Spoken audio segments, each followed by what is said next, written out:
Lo que está por suceder te sorprenderá de una manera que no puedes prever.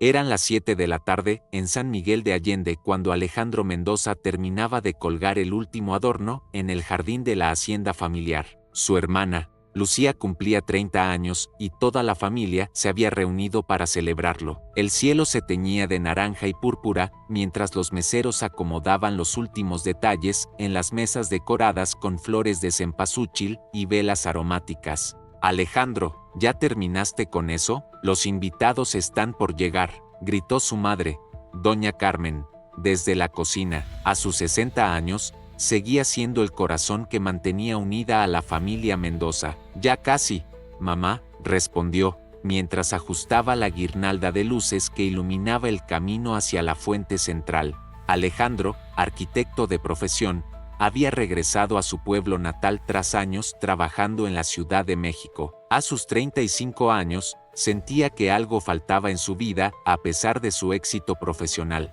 Había construido edificios impresionantes, pero su propio futuro parecía tan frágil como un castillo de naipes. Los primeros invitados comenzaron a llegar, entre ellos, Gabriela Fuentes, la mejor amiga de Lucía desde la infancia. Llevaba un vestido color turquesa que contrastaba con su piel morena y su cabello negro recogido en un elegante moño. Alejandro sintió un cosquilleo en el estómago al verla. Habían sido novios en la preparatoria, pero la vida los había separado cuando ambos partieron a universidades distintas. «Gaby, qué gusto verte», saludó Lucía mientras abrazaba a su amiga. «Feliz cumpleaños, comadre. No me perdería tu fiesta por nada del mundo», respondió Gabriela, entregándole un pequeño paquete envuelto en papel brillante. La música comenzó a sonar. El mariachi local interpretaba alegremente las mañanitas mientras más invitados llegaban. La abuela Sofía, matriarca de los Mendoza, observaba todo desde su silla favorita, sonriendo con satisfacción al ver a su familia reunida. Alejandro se acercó a saludar a Gabriela. «¿Ha pasado tiempo?», dijo nervioso. «Demasiado», respondió ella con una sonrisa que le hizo recordar por qué había estado tan enamorado de ella. La fiesta estaba en su apogeo. Risas, conversaciones y música llenaban el aire fresco de la noche. Los platillos tradicionales preparados por doña Carmen y sus ayudantes desaparecían rápidamente: chiles en nogada, cochinita pibil y el famoso mole de la familia Mendoza que había ganado concursos locales. Si te estás divirtiendo con esta historia, suscríbete al canal para apoyarnos y traer más historias emocionantes. Fue entonces cuando Alejandro sintió un extraño malestar. Al principio pensó que era nerviosismo por volver a ver a Gabriela, pero pronto se dio cuenta de que era algo más serio. Un dolor punzante atravesó su pecho mientras intentaba servirse ponche. «¿Estás bien?», preguntó Gabriela, notando cómo el rostro de Alejandro palidecía repentinamente. No lo sé», alcanzó a responder antes de que el vaso de ponche se le resbalara de las manos, estrellándose contra el suelo de terracota. Lo siguiente que Alejandro recordaría sería fragmentado, como escenas de una película mal editada. Sintió que caía en cámara lenta, escuchó gritos lejanos, vio rostros preocupados inclinándose sobre él, la voz de su madre llamándolo con desesperación, los ojos asustados de Lucía, y luego, nada. El tiempo dejó de existir. Cuando Alejandro volvió a tener conciencia, no estaba en la hacienda, se encontraba flotando sobre un camino de tierra que serpenteaba entre campos de cempasúchil que se extendían hasta donde alcanzaba la vista. El cielo no era azul ni negro, sino una mezcla imposible de colores que no tenían nombre. «¿Dónde estoy?», murmuró para sí mismo, sorprendido de que su voz no produjera eco alguno. «Estás en el umbral, hijo», respondió una voz suave a sus espaldas. Alejandro se giró y se encontró frente a una anciana que le resultaba extrañamente familiar, aunque estaba seguro de no haberla visto nunca. Vestía un huipil blanco bordado con flores multicolores y su cabello plateado estaba trenzado con hilos dorados. «El umbral, el lugar entre los mundos. No perteneces aquí todavía, pero has sido traído por una razón». A lo lejos, Alejandro distinguió lo que parecía ser una celebración. Música y luces emanaban de un punto brillante al final del camino de cempasúchil. ¿Es el Día de Muertos?, preguntó confundido, reconociendo los elementos tradicionales de la celebración mexicana. La anciana sonrió. El tiempo aquí no funciona como lo conoces. Ven, hay alguien que quiere hablar contigo. Caminaron juntos por el sendero dorado. Mientras avanzaban, Alejandro notó que a ambos lados del camino aparecían escenas de su vida. Se vio a sí mismo de niño jugando con Lucía en el jardín de la hacienda, su primer día en la universidad, la vez que ganó un premio de arquitectura, la última conversación con su padre antes de su partida. ¿Por qué me muestras esto?, preguntó a la anciana. No soy yo quien te lo muestra, es tu propio corazón recordándote quién eres y que has olvidado. Al llegar al final del camino, una luz cálida los envolvió. Alejandro sintió una presencia indescriptible, poderosa pero gentil, que parecía conocerlo mejor que él mismo. No podía verla claramente, pero sabía que estaba ahí. Alejandro Mendoza, resonó una voz que parecía provenir de todas partes, y de ninguna a la vez. Has vivido construyendo espacios para otros, pero has descuidado construir tu propio propósito. Las palabras resonaron en lo más profundo de su ser. Era cierto. Había dedicado su vida a diseñar edificios impresionantes, pero su propia existencia carecía de cimientos sólidos. No entiendo, murmuró Alejandro, sintiendo que cada palabra de aquella presencia iluminaba rincones de su alma que había mantenido en la oscuridad. ¿Qué debo construir? La luz pareció intensificarse, adoptando formas cambiantes que le recordaban a las nubes al atardecer en San Miguel de Allende.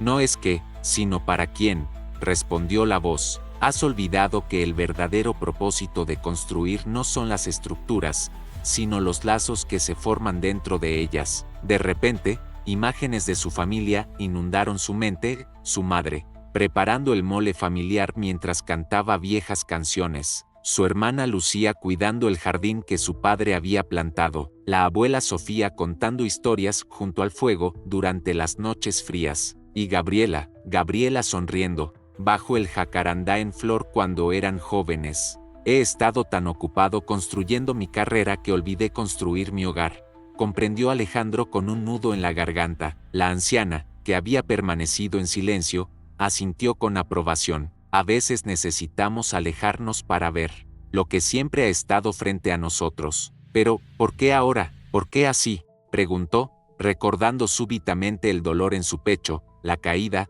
los rostros preocupados. La luz comenzó a tomar una forma más definida, aunque seguía siendo demasiado brillante para distinguir claramente.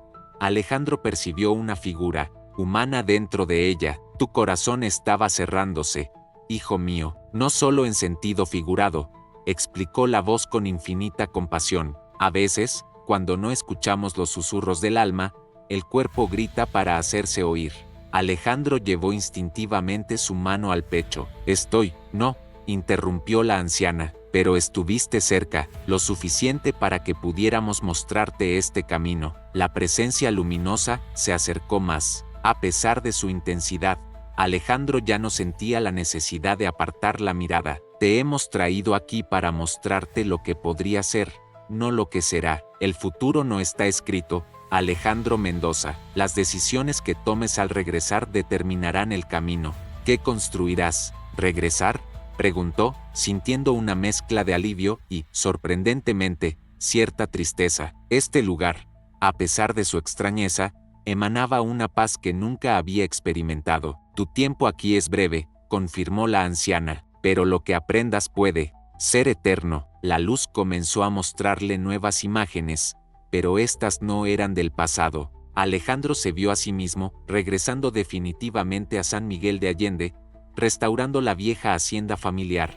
creando un centro comunitario donde jóvenes arquitectos pudieran aprender y colaborar. Se vio riendo junto a Gabriela, ambos, mayores pero con los ojos llenos de la misma chispa. Vio celebraciones familiares, nuevas generaciones de Mendoza corriendo por el jardín. ¿Esto puede ser real?, preguntó con voz temblorosa. Tan real como tú decidas hacerlo, respondió la presencia. La luz comenzó a desvanecerse gradualmente. El sendero de cempasúchil pareció difuminarse bajo sus pies, y la anciana dio un paso atrás con una sonrisa serena. Es hora de volver. Alejandro, dijo ella, su voz mezclándose con el viento que comenzaba a soplar.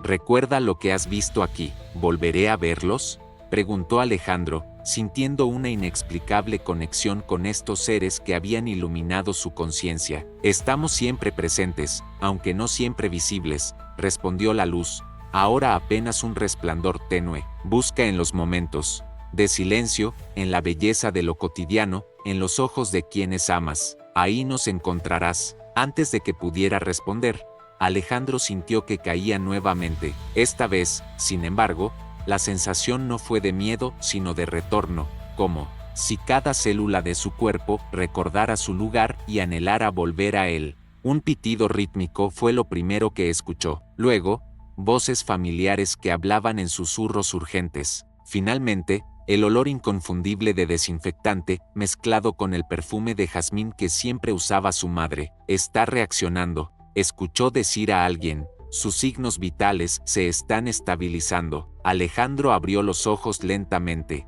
La luz fluorescente del hospital le pareció extrañamente opaca después de la luminosidad que había experimentado en el umbral. Estaba en una habitación blanca, rodeado de máquinas y rostros preocupados que pronto se transformaron en expresiones de alivio. Gracias a Dios, exclamó doña Carmen, apretando su mano entre las suyas. Sus ojos estaban enrojecidos de tanto llorar. Pensé que te perdíamos, mijito. El doctor dijo que fue un preinfarto, explicó Lucía, aún vestida con su ropa de fiesta arrugada. Te desplomaste en medio de mi cumpleaños. Vaya manera de robarme el protagonismo, hermanito, bromeó, aunque sus ojos brillaban con lágrimas contenidas. Alejandro intentó hablar, pero tenía la garganta seca. Gabriela, que había permanecido al otro lado de la cama, le acercó un vaso con agua. Despacio, le indicó con dulzura. Has estado inconsciente casi 2 días. ¿2 días? Para Alejandro, su experiencia en el umbral había durado apenas unos minutos. ¿Había sido real o simplemente un sueño producido por su cerebro privado de oxígeno? Fuera lo que fuese, la claridad que había ganado permanecía intacta. Tengo tanto que decirles, logró articular finalmente. Durante su recuperación en el hospital, Alejandro compartió fragmentos de su experiencia con su familia. Para su sorpresa, la abuela Sofía no pareció extrañada. En nuestra cultura, la frontera entre mundos ha sido siempre más delgada de lo que la gente cree, comentó la anciana con sabiduría. No todos tienen el privilegio de visitarla y regresar. Para contarlo, 3 meses después, Alejandro había tomado decisiones que cambiarían el curso de su vida, de comunidades rurales, y Gabriela había decidido quedarse también, redescubriendo junto a él el amor que nunca había desaparecido completamente. En la celebración del Día de Muertos, mientras la familia Mendoza colocaba ofrendas en su altar decorado con flores de cempasúchil, pan de muerto y fotografías de sus antepasados, Alejandro creyó ver, por un instante, la silueta de aquella anciana de huipil blanco, sonriéndole entre las velas parpadeantes. Gracias, susurró hacia el altar, por darme la oportunidad de construir lo que realmente importa.